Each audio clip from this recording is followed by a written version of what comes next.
Self-discipline is the invisible force behind every success story you admire. Will Smith once said, "The road to success is through commitment and the strength to drive through that commitment when it gets hard." If you're tired of stopping before the finish line, this video is for you. Stick with me, because I'm about to share 5 practical strategies to help you build discipline and achieve the life you've been chasing. Here's the thing about self-discipline. It's not about being perfect. It's about consistently making choices that move you closer to your goals. As Aristotle put it, we are what we repeatedly do. Excellence, then, is not an act, but a habit. So if you've ever felt like you're stuck in a cycle of starting and stopping, don't worry. Discipline is a skill you can learn, and I'm going to show you how. Let's get started. Self-discipline doesn't start with grand gestures. It starts with small wins.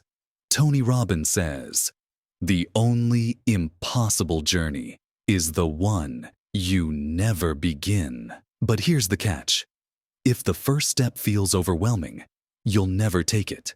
The key is to start where it's easy. Take someone trying to build a workout habit. Instead of committing to an hour at the gym, they commit to just 1 push-up a day. It seems small, but it works. Why? Because it's doable. When you master tiny habits, you create momentum that carries you forward. Think of it this way. Small hinges swing big doors. Your challenge is simple. Pick one habit so small you can't fail. Write 1 sentence, walk for 5 minutes, or drink a glass of water before coffee. Start small, and you'll be amazed at how quickly those small actions snowball into something big. As Lao Tzu famously said, "The journey of 1,000 miles begins with a single step." But too often we look at the 1,000 miles and freeze. Big goals can feel overwhelming, but breaking them into smaller steps makes them manageable. For example, if your goal is to save $1,000, don't focus on the full amount. Instead, focus on saving $20 this week. Then, $20 next week. Small steps make big goals achievable. This applies to everything: writing a book, building a business, or even decluttering your home. Here's a quick tip. Write down your goal and the first tiny action you need to take. When you focus on just the next step, starting feels less intimidating, and you'll naturally build momentum. Let's talk about what gets in the way of discipline. Distractions. Willpower is like a muscle. It gets tired. That's why you can't rely on willpower alone to resist temptations. As James Clear, author of Atomic Habits, says, "You do not rise to the level of your goals.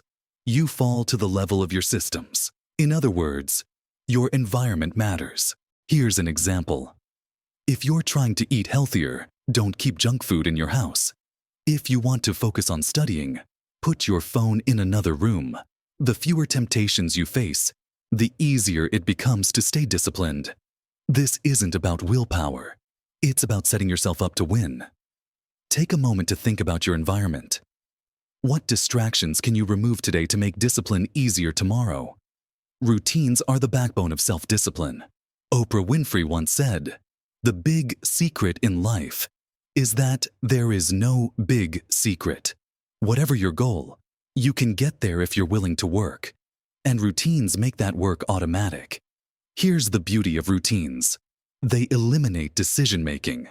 For example, if you always go for a walk after dinner, it stops being a choice and starts being a habit. This saves you energy for the decisions that actually matter. Start with one small routine. Maybe it's setting your priorities for the day every morning or spending 10 minutes stretching before bed. Routines turn effort into consistency, and consistency is where success lives. Have you ever noticed how satisfying it feels to check something off a to-do list? That's because progress motivates us. As motivational speaker Zig Ziglar said, "You don't have to be great to start, but you have to start to be great." And tracking your progress helps you see how far you've come. Here's a simple way to do it. Use a habit tracker or a calendar. Mark off every day you stick to your habit. Watching those marks add up creates a streak you won't want to break. And don't forget to reward yourself for milestones. When you hit a goal, treat yourself to something small, a coffee, a new book, or even a day off. Rewards aren't just about celebrating. They keep you motivated for the long run. So, ask yourself, how will you measure your progress? Find a way to track it, and you'll find it easier to keep going. Self-discipline isn't about being perfect. It's about showing up consistently and doing what needs to be done, even when it's hard. Let's recap. Start where it's easy. Break big tasks into tiny pieces. Remove temptations. Build routines, and track your progress. These strategies might seem simple, but when applied consistently, they're incredibly powerful. Now, here's your challenge. Pick one strategy and put it into action today. Not tomorrow, today. Leave a comment below and share which strategy you're going to start with. I'd love to hear your thoughts. And here's something for you to think about. What would your life look like a year from now if you were 1% more disciplined every single day? The answer is powerful, and it starts with the small steps you take today. Lastly, if you're ready to take your growth to the next level, watch my video on how to stop procrastinating. It's the perfect follow-up to what we talked about here. Click on it now, and I'll see you there.